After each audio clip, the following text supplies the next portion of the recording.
Solving a nonlinear inequality requires the use of a sign chart. The sign chart is going to indicate which rational numbers are going to be positive or negative. Easiest way to do this is by showing a couple examples. First of all, when you have this inequality, you're looking at putting it equal to or an inequality with a 0 on the side. And to do that, we're going to factor this because everything's on the left side.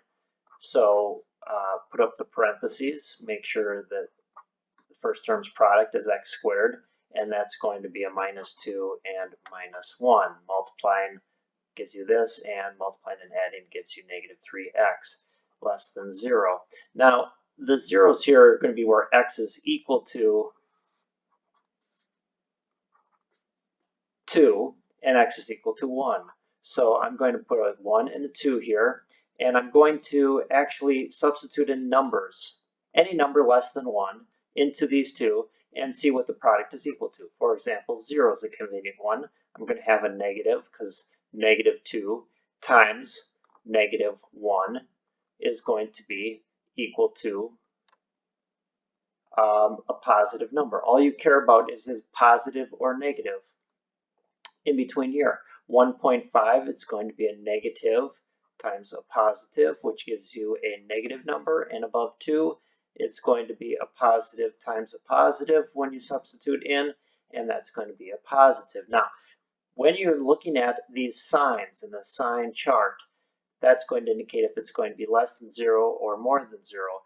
So the only one you're interested in is this part right here. Now the way to indicate the answer to that is going to be greater than 0 and less than 2 using parentheses and interval notation. On number 2, try to factor it, and this is going to be x plus 1 and x plus 1. Therefore, when you do the sign chart, you're going to put in -1. Going to the left of -1 creates a negative times a negative, which is a positive. And on the right of -1, so for example 0, you're going to have positive times positive, which is also going to be positive. Which ones are greater than 0? All real numbers. Easy way to represent that is going to be in interval notation. So to solve inequalities, you're going to treat it like it's an equal sign. Find your zeros. Once you find your zeros, you make a sign chart. Test the regions and determine which ones are positive or negative by putting it in factored form. And then determine which ones satisfy the inequality listed in interval notation.